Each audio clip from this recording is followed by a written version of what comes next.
Car mechanic. एक बार की बात है, एक शहर में एक लड़का रहता था। उसका नाम रामू था। वह एक मैकेनिक था, लोगों की गाड़ियां ठीक करता था। लेकिन वह अपने आप में बहुत ज्यादा घमंड करता था, क्योंकि उस शहर में वह अकेला ही मैकेनिक था।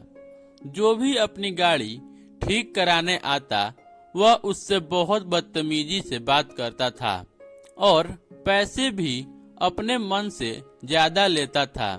शहर के सारे लोग उससे परेशान थे, लेकिन कोई कुछ कर भी नहीं सकता था, क्योंकि वह अकेला ही मैकेनिक था।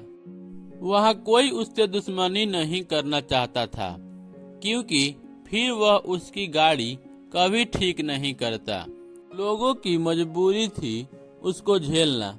एक दिन वहाँ पर एक दिल का डॉक्टर आया और डॉक्टर ने रामू से कहा, मेरी कार ठीक कर दो।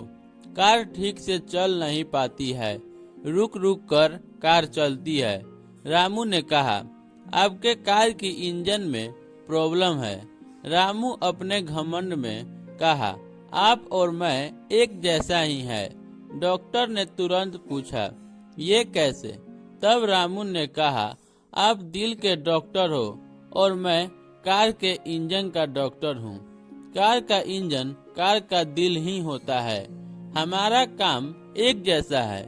आप दिल को ठीक करते हो और मैं कार के इंजन को ठीक करता हूँ। लेकिन क्यों आपको ज्यादा पैसा मिलता है और मुझे कम मिलता है?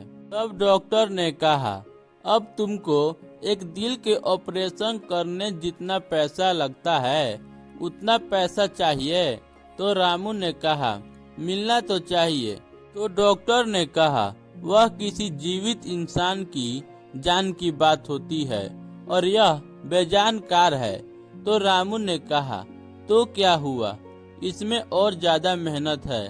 तो डॉक्टर ने कहा, मेहनत तो खेतों में बैल भी करते हैं, तो क्या सारा पैसा उनको दे दें? यह बात सुनकर रामू को गुस्सा आ गया कि यह मुझे बैल से तुलना कर रहा है। फिर गुस्सा होकर रामू ने उसकी कार ठीक नहीं की और उसे भगा देता है। काफी समय बीत गए। एक दिन रामू की पत्नी को दिल का दौरा पड़ा। वह उस डॉक्टर के पास ले गया, तो वही डॉक्टर दिल का डॉक्टर था जो रामू ने अपने दुकान से भगाया था। रामू को लगा वह डॉक्टर उसकी पत्नी का इलाज नहीं करेगा। डॉक्टर ने रामू को बुलाया और बोला, मैं चाहूँ तो तुम्हारी पत्नी का इलाज नहीं कर सकता हूँ, पर मैं तुम्हारे जैसा नहीं हूँ। मैं तुम्हारी पत्नी का इलाज करूँगा।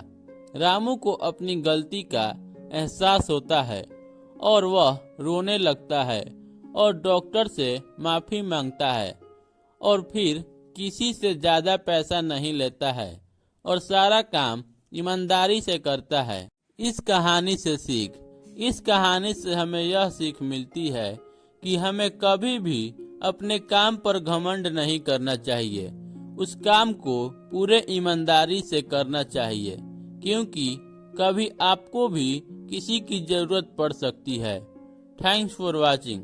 Please like, share and subscribe my channel Story Time Zone for more interesting and funny story videos. Thank you.